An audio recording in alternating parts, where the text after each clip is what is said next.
Good morning, જય શ્રી કૃષ્ણ. કેમ છો? આજે ચલો આપણે માતાજીથી દર્શન કરીએ.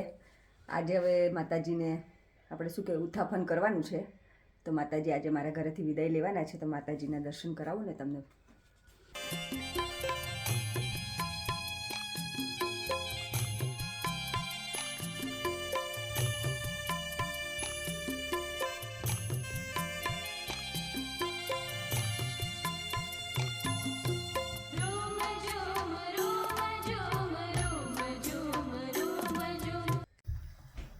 જો અહીંયા છે ને મેં આ બધું કાચું સીધું રેડી કરી દીધું છે. આપણે કાંઈ પણ સારું કામ કરીએ ને, લાઈક કથા છે, રાંદલમાં છે કે બીજું કાંઈ બી કામ હોય, તો બધા એવું કહે કે કાચું સીધું આપવું જોઈએ બ્રાહ્મણને. તો મેં બધું રેડી કરી દીધું છે. તમે લોકો ખબર છે, અમારા કાઠિયાવાડીમાં મમ્મી મને કરે એટલે મને ખબર છે કે કાચું સીધું આપવાનું હોય, પણ ઘણા બધાને ખબર જ હશે. પ્લીઝ કોમેન્ટ કરજો. બોલો. પગેલા મારે મોર્નિંગની મળી છે મસ્ત મજાની ચા બનવા કે સરસ સરસ એટલે સરસ સરસ આશીર્વાદ આપો એમ કહેવાનું હોય ને. અમારા ઘરે જલ્દી જલ્દી પાછા પધારજો એમ. સ્વસત્યાભુજામયમ ઇષ્ટકામ પ્રસિદ્ધિર્થમ પૂર્ણાગમનાગમ ગદમ માપમ ગદમ રૂપમ ગદમ નારિદમ વિજમ આગતા સુખ સંપન્નમ પુણ્યહમ દર્શનાથ મંત્રહીનમ ક્રિયાહીનમ ભક્તિહીનમ સુરગુર યદુદી મહાદેવ પરિપૂર્ણમ દેવ ગણપતિ આદિ આરાધ્ય રાંગલદેવી વધારે સ્વસ્થાને ગચ્છો. 4 વર્ષ એક ચમચી પાણી પકડો નહીં અમને આપો વચ્ચેની બે આંગળી મોટા લાસ્ટ ટાઈમ પકડો આપણે બેન એમને હાથ હલકાવો બોલજો ધન્યના મમ્મા ગૃહે શુભ લગ્ન ત્રિદિને પૂજનમ કર્મમ અહમ અહીં થાળીઓ મૂકી દો. પરિપૂર્ણ અસ્તુ અસ્તુ પરિપૂર્ણ. હવે તમે છે ને ભાઈ આ ભાવે છે ને તો નારિયેળ વધે અને છોડી દો એવું હોય તો આને જવું હોય તો એવું કરો પેલા છોડાય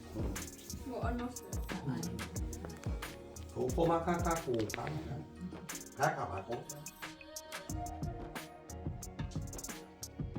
મને યાદ છે મારા પપ્પા, મારા ફઈ સુરત રહેતા, મારા પપ્પા અમદાવાદ રહેતા, એટલે મારા ફઈની રાખડી આવે તો પછી મારા ફઈની રાખડી મારે બાંધવાની. એટલે હા અમારે બધું ચલાવવું પડે બેન.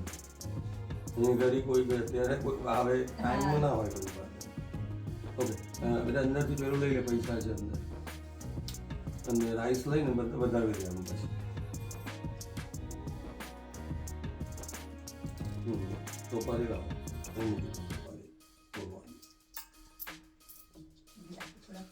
ચોખામાં જ પૈસા એને આપી દેજો. ઓકે એમના છે ને અહીંયા, એટલે એમના છે ને. ઓકે આમ વધાવી દે. હા બોલો રાંગલમાં. ચાલો હવે આ બધું ડેકોરેશન કાઢશું. અને શું કહેવાય, જો તુલસીમાં જો શણગાર વગર કેવા લાગવા મળે એ માનશું. એટલે બધા એવું કહે કે આપણે તુલસીમાં જે લગ્ન કર્યા હોય ને એ આના વન જતા રહે, પણ હવે ખબર નથી મને કે રહેશે કે નહીં રહે એમ. પછી તુલસીમાના સ્વરૂપમાંથી એ સીતા માતાનું સ્વરૂપ લે, એટલે આ વન જતા રહે. બધા એવું કે લગભગ 99% જતા રહે, પણ હવે જોઈએ આપણે. હું તમને અપડેટ કરીશ મારા તુલસી માતાના વન રહે છે કે જાય છે. આઈ હોપ કે રે. અને આમ હું મેન્ટલી પ્રિપેર જ છું કે કદાચ વન જતા રહેશે તો એ સીતા માતાનું રૂપ લે એમ.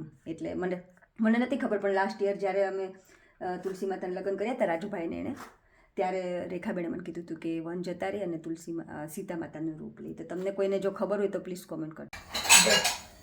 કેટલું મેસી કિચન પડ્યું છે જે બધું. હવે આજે હવે આ ડેકોરેશન વિચારું છું કાઢી નાખું. આજે નવરી છું ને તો ચાલો કામે વળગી જઈએ. જો આ સ્ટીકર દેખાય છે એ છે ને હિમાંશુ કોઈકે પૂછ્યું હતું આપણને કે તમે ડેકોરેશન કેવી રીતે લગાડ્યું એમ. એટલે આ સ્ટીકરથી રહ્યું હતું.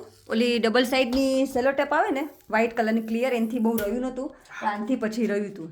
આ સ્ટીકર પછી તમે કાઢી નાખો તો વેસ્ટ ઓફ મની થાય, અને વેસ્ટેજ સ્ટીકર એક જ વખત તમારે થાય. અધરવાઇઝ તમે કોઈ એવી જગ્યાએ લગાડો કે જ્યાં દેખાતું ના હોય ને તમારે વારંવાર ત્યાં ડેકોરેશન કરવું હોય તો ચાલે. બાકી આવી અટપટી જગ્યાએ તમારે ખાલી અમુક પ્રસંગ માટે કરવું હોય તો એ પછી સ્ટીકર વેસ્ટ જાય તમારે. એક વખત કાઢી લો પછી ના જાય. તો હવે જો ધીમે ધીમે આ બધું હવે ડેકોરેશન કાઢી લઈએ ને તો જરી કઈ મજા નથી આવતી માનશો આજે. તો ક્યાં જવું છે? સોફાની અંદર તમે એને અંદર જ જાઉં છું માનશું. તું કેક નો ચાલ મેં શું કરવું છે બોલે ને. ચલો ગ્રુમી ગ્રુમી કરી દઈએ. તમે જોઈએ તમે ઈચી કરો